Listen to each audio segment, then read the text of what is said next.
Hello అండి, నమస్తే. లయ వంటింటి ముచ్చట్లు ఛానల్కి స్వాగతం.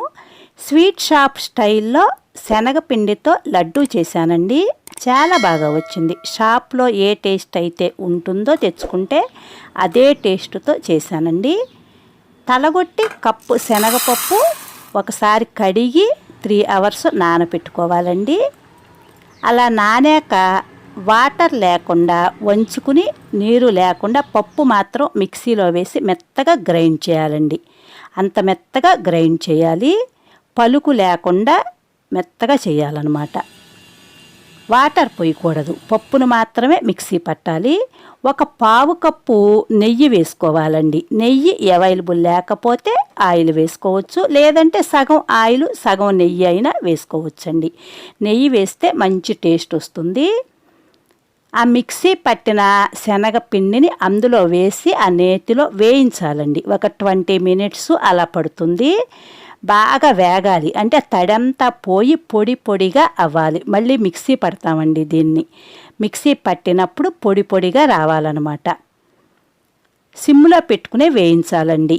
అదే కొంచెం మీడియంలో అట్లా పెట్టుకుని, సెగ ఎక్కువ పెడితే కలర్ చేంజ్ అయిపోతుంది.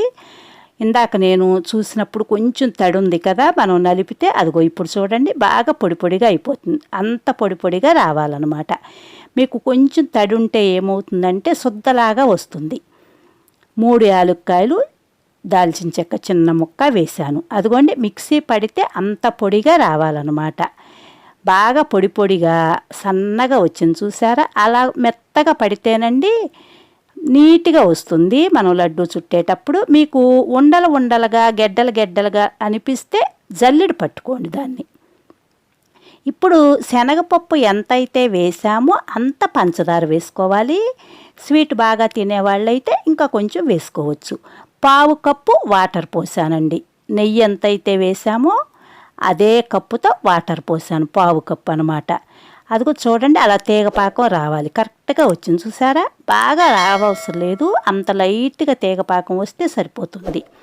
ఇప్పుడు మనం ఆ మిక్సీ పట్టిన పొడిని అందులో వేసి కలుపుకోవాలండి.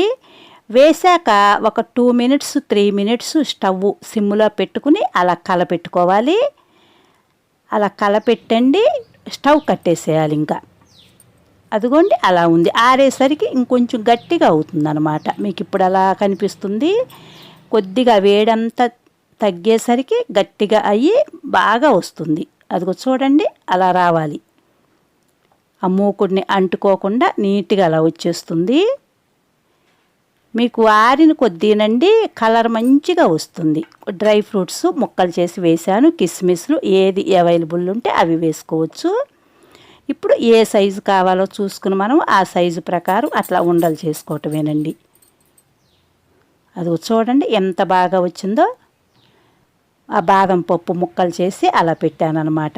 జీడిపప్పు కానీ ఏది ఉంటే అది పెట్టుకోవచ్చు. కిస్మిస్ ఉన్నా పెట్టుకోవచ్చు, పెట్టుకోకపోయినా బాగానే ఉంటాయి. అదిగో షేప్ చూడండి ఎంత బాగా వచ్చిందో. సింపుల్ ప్రాసెస్ అనమాట. మనం వేయించేటప్పుడు మాత్రం పచ్చి లేకుండానండి నీట్గా వేయించుకోవాలి. అంటే సిమ్లో పెట్టుకునే చేసుకోవాలి ప్రాసెస్. మీడియంలో కానీ సిమ్లో కానీ. సెగ మాత్రం ఎక్కువ పెట్టొద్దు. ఆ నేతిలో వేగేసరికండి మంచి స్మెల్ వస్తుంది. అదిగోండి మొత్తం అన్నీ అలా చేశానన్నమాట. సింపుల్ ప్రాసెస్ అండి, ఈజీగా అయిపోతుంది.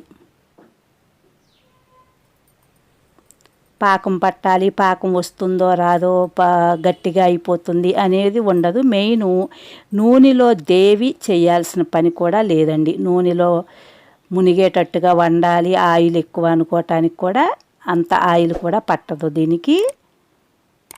అదిగో చూడండి ఎంత బాగా వచ్చాయో. అది ఆరాక గట్టిగా అయ్యండి ఇంకా మంచిగా ఉంటాయి. అది కూడా నేను చూపిస్తాను లాస్ట్లోను. మీరు నా ఛానల్ చూసి సబ్స్క్రైబ్ చేసుకుని సపోర్ట్ చేయండి, లైక్ చేయండి తప్పకుండా. అదిగో చూడండి ఎంత తెల్లగా కలరు చేంజ్ అయ్యాయి చూసారా. ఆరాయి అన్నమాట. Thank you.